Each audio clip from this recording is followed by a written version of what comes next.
In the series of Tokyo Ghoul, there exists a predator to humanity, a carnivorous humanoid species referred to as the Ghoul. Due to the existence of the Ghoul, humanity would create the Commission of Counter-Ghoul, or in other words, the CCG, a government-sponsored organization that employs investigators to eliminate all of Ghoul kind. With some ghouls being more dangerous to combat than others, a rating system would be created starting from C and ending at SSS, with SSS being reserved for ghouls who are usually so powerful that they're considered to be walking calamities, and the most that investigators can do in their presence is to pray for survival. In this video, I'll be ranking and explaining every SSS ranked ghoul in the series of Tokyo Ghoul. And if you enjoy content such as this, don't forget to leave a like and subscribe as we both win in the end. And now, let's get into it. To begin the list, we have Matasaka Kamishiro, or in other words, Shachi.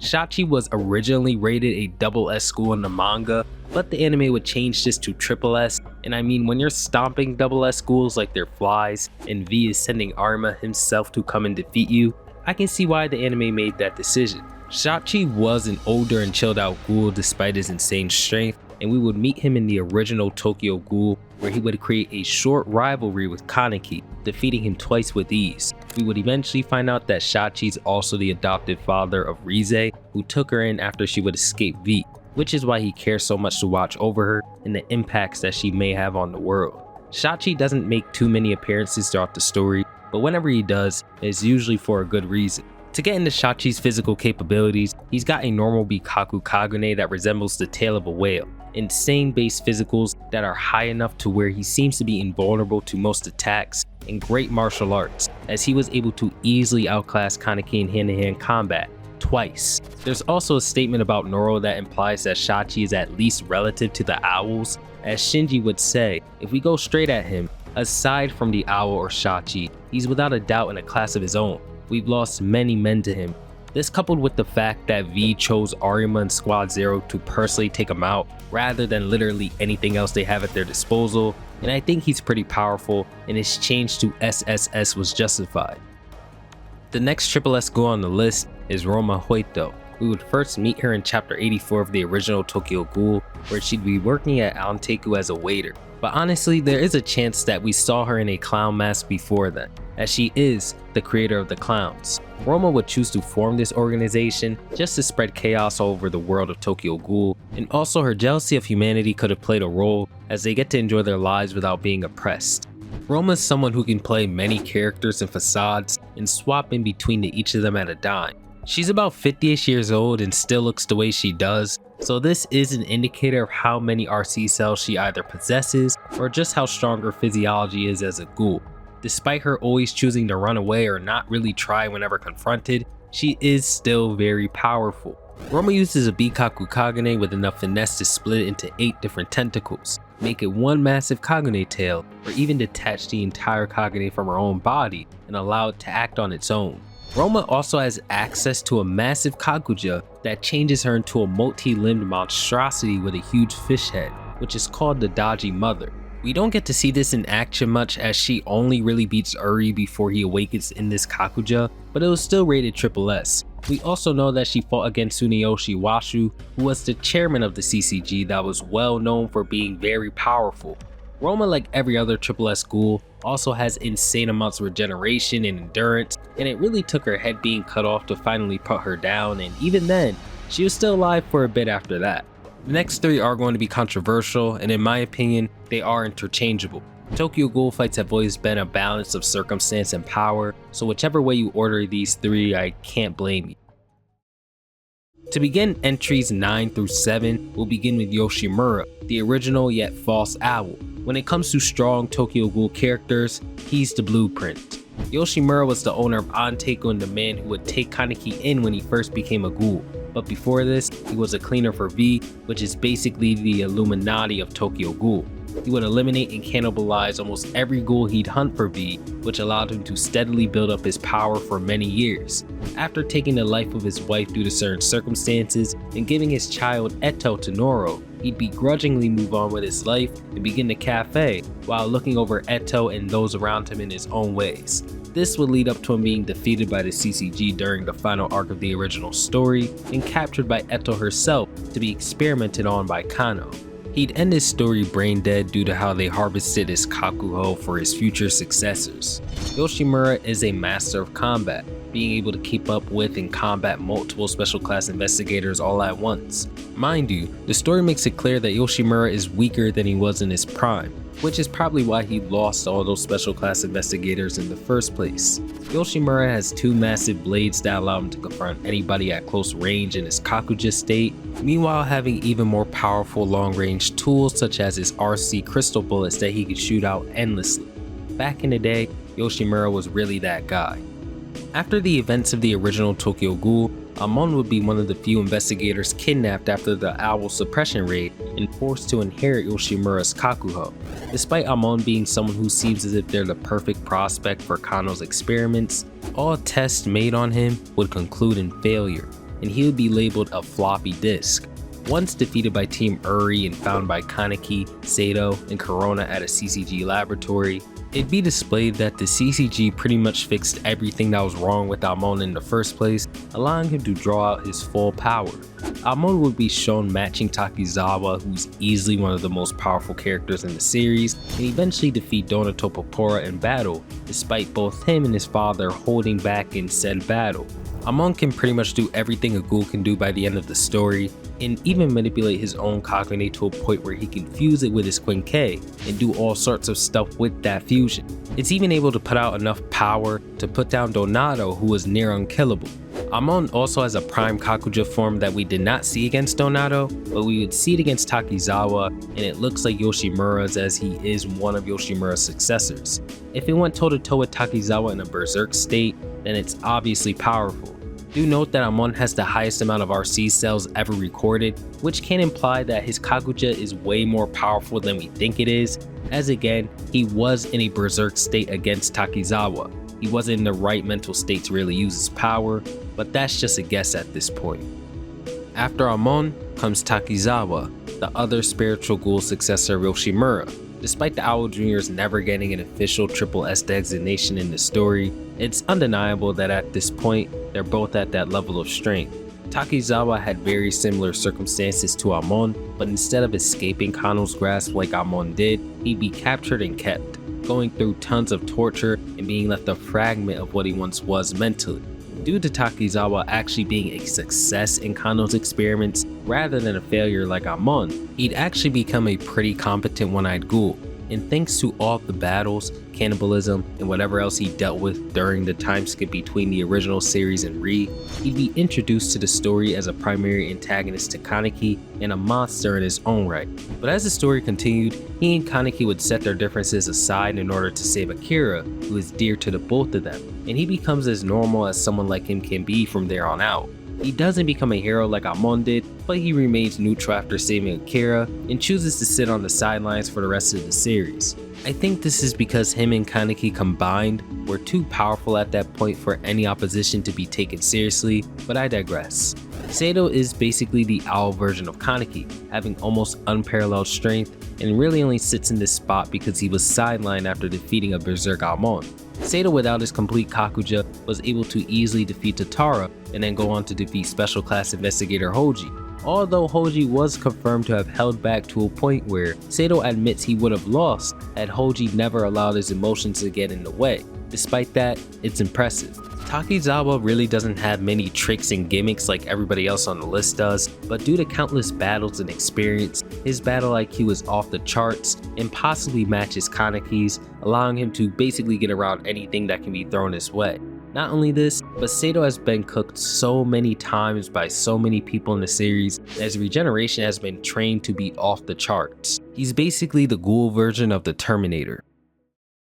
Here we finally arrive at the one-eyed owl, child of the false owl Yoshimura, Etto.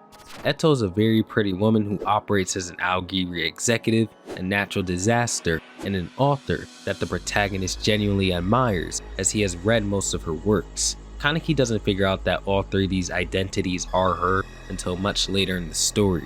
Despite Etto serving as a mysterious, sadistic, antagonistic figure to Kaneki and majority of the cast, We eventually find out that her and Arima's actions were for the greater good of the world, and she laid out the foundation for Kaneki to become somebody that can battle the corruption of society. Basically a massive conspiracy between the two that was set up before the events of the series. Etto would battle Furuta in a weakened state before being decimated by it and apparently passing away. She would make one last appearance in the final arc by regaining control over her body after it was possessed by Donato and pretty much slaughter all of V herself. We don't know how her story ends despite her revival. After Etto comes the primary antagonist of all of Tokyo Ghoul, Nimura Furuta. As the mastermind of a lot of events in the series, Furuta has always made cameos here and there in the original Tokyo Ghoul story, first as Sota in the Clowns, then he even makes appearances in Kaneki's school pretending to be a random student in chapter 117. But Furuta wouldn't truly show himself until Tokyo Ghoul Re. Even then, he's still wearing many different masks and playing many different characters. Furuta, like Arima, was born as a half-ghoul human failure, destined to pass away at a very young age, and due to this unfair predetermined fate, he would do everything in his power to turn the world upside down and force those within it to stop ignoring those at the bottom of society or victims of fate such as himself. Furuta does eventually manage to be somewhat successful in this goal and is defeated by Kaneki by the end of the story. Arima would insinuate that Furuta as a child had talent when compared to the children of the garden, who are already extremely talented in the first place. He's also able to go back and forth with a base post-dragon Kaneki in a sword fight and overwhelm him when they're both using Kagunes. This is already extremely impressive. Now when they both use their Kakuja states, he got absolutely obliterated. He's also managed to easily defeat a weakened Etto without really trying or using his Kakuja or anything like that, and I personally think that he'd do it again even if she were at full power with just a little more difficulty. Furuta is the only character that's often compared to his brother Arima for a reason in the community, and his strength should not be underestimated despite the characters that he plays. Shikorae is another clown like Roma who is often seen with her throughout the story. He was originally a ghoul named Ryo, yes, the protagonist of the game Tokyo Ghoul Jail, that was captured by Kijima just like in the game, but the manga incorporates Ryo in the canon by changing the story from there on out, making him someone who will be brutalized and tortured by Kijima until Aogiri would arrive and break him out, rather than just escaping from the very beginning like he did in the game. Ryo doesn't really do much but serve as Roma's hound dog for majority of his appearances in Re, while getting cooked by pretty strong characters like Uri.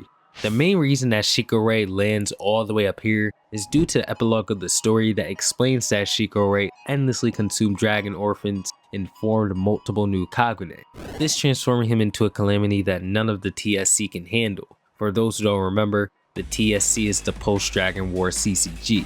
He's an eldritch horror, and I genuinely wonder why Kaneki hasn't defeated him yet. Maybe he can't, but who knows. He's bare minimum 4 and could very well sit at the top of the list. We've seen how strong the dragon is, so Shikorae consuming it for many years and just stacking up the power has to be around the area. At 3, we have Nagaraj, the underground king of the 24th Ward. We don't know much about Nagaraj, but we do know he was a one-eyed ghoul who was born into the Washu clan and would attempt to rebel against the clan and society as a whole, while gathering other ghouls to assist in the fight against humanity. All this led up to the CCG and V being created in order to combat Nagaraj and his forces, and he would eventually be pushed back and forced to flee to the 24th Ward underground and create a society there, preparing his forces for another uprising. But something would happen.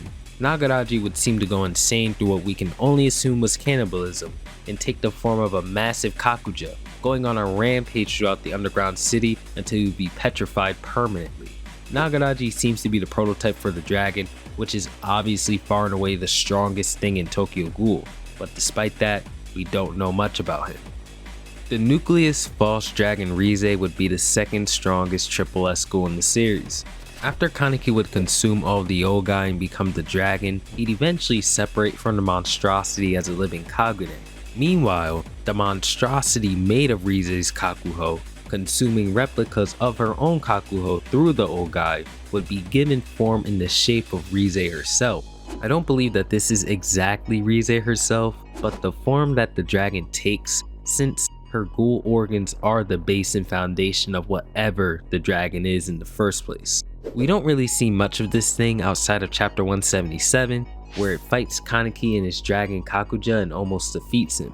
As we can see, it can create multiple cognate worm tentacles that each have a mouth, kind of like separate dragon heads or other types of monstrosities in order to combat whoever may step into its domain. I don't think much of a case for Dragon Rize being up here is needed, as overwhelming Kaneki the way she did in the final battle of the series is more than enough of a case. Now before we get into the final obvious pick for the strongest SSS ghoul, I do want to explain two honorable mentions that have a strong case for being SSS ghouls and how they can fit into this list as technicalities. First, Ryo from the game Tokyo Ghoul Jail and not the manga of one, Shikorae. This guy is literally given a SSS rank by the game after his battle against Arima in the Versus Arima Kisho story. The reason why I don't have him on this list for certain is because 1, it's the game giving this rank, and nobody in the story as far as I can tell actually defeats Arima. 2, Ryo seemed to only be as powerful as Kaneki was at the end of the original Tokyo Ghoul, and this Kaneki was not really in the SSS yet, maybe mid-SS. And last, Ryo does seem to quote-unquote pass away like Kaneki did in the manga against Arima, so he doesn't even escape or grow from the fight or anything. I do have him here though, because if you wanted to put him on the list, I would certainly understand why.